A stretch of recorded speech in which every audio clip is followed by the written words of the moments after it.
They say betrayal cuts deeper than a knife. But what if you could make the one who hurt you pay the ultimate price? Today's story is about love, lies, and revenge so cold, it will leave you breathless. Imagine trusting someone with your whole life, only to discover they've been living a secret life behind your back.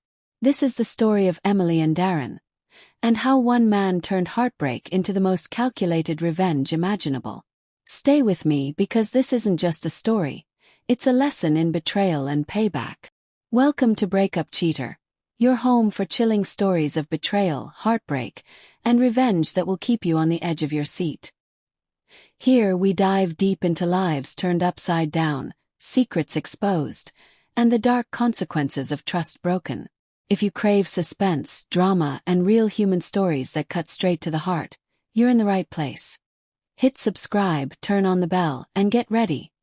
Because every story here is a journey you won't forget. The scent of cedar used to be my favorite. It was the smell of Emily's skin, the shampoo she loved, the soft blanket she always wrapped around herself. It was home.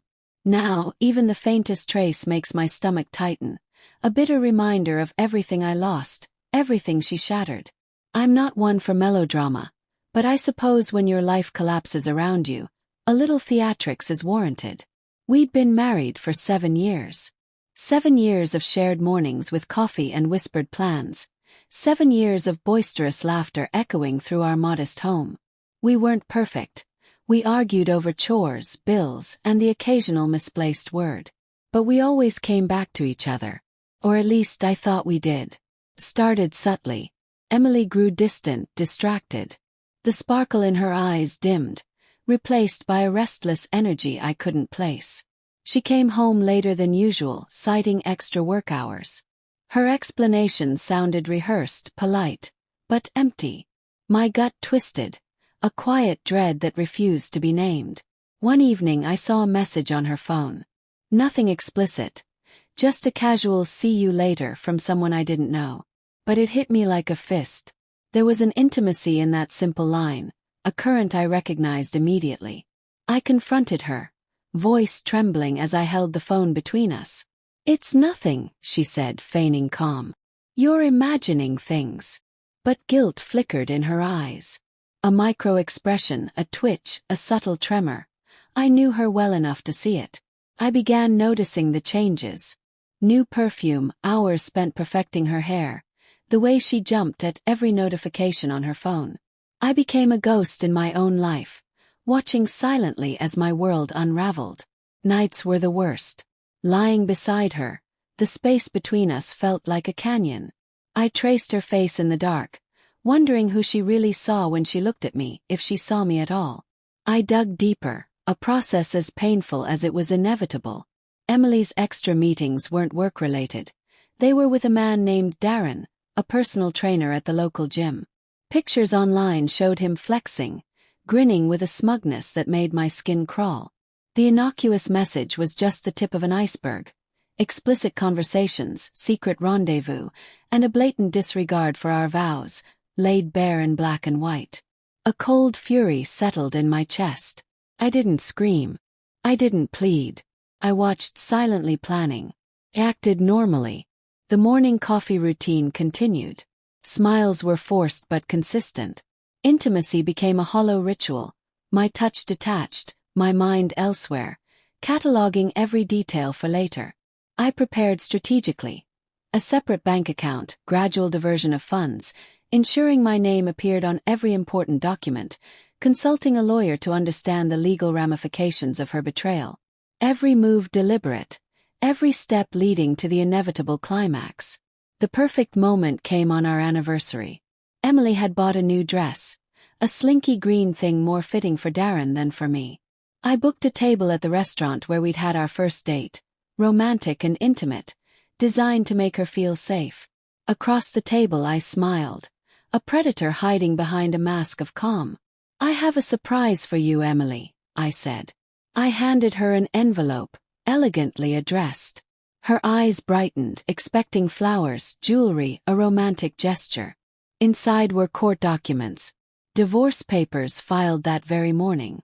What is this?" she stammered, face draining of color.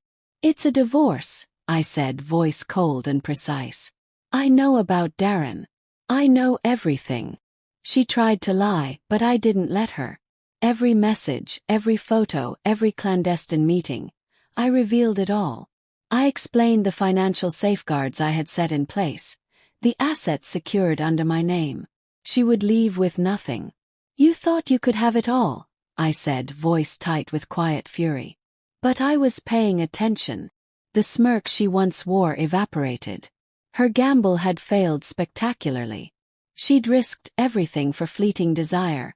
And now she had nothing. The drive home was silent. I didn't acknowledge her. I packed my essentials and moved to a small apartment nearby. Not far, just enough for her to occasionally glimpse the life she had lost. The house was sold.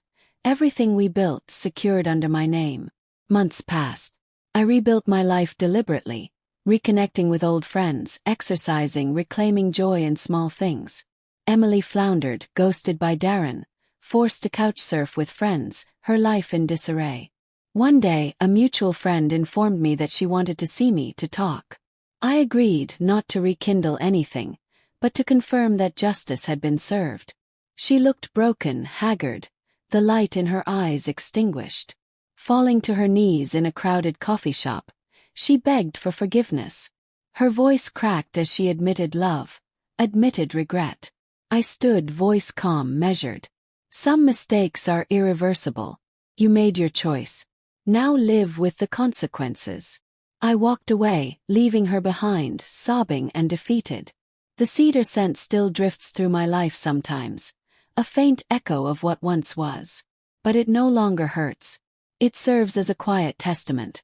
Betrayal has a price, and sometimes the most profound revenge is simply living well while leaving the other with nothing.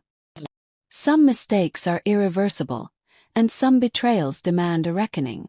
In the end, living well and letting the truth do the damage was the ultimate revenge. The scent of cedar may linger, but it no longer hurts. It's just a reminder of what was lost and what was gained. If you enjoyed this story, hit that like button, subscribe for more shocking tales of betrayal and revenge, and share your thoughts in the comments below. What would you have done in his shoes? Until next time. Remember, some secrets are best left buried, but some betrayals must be avenged.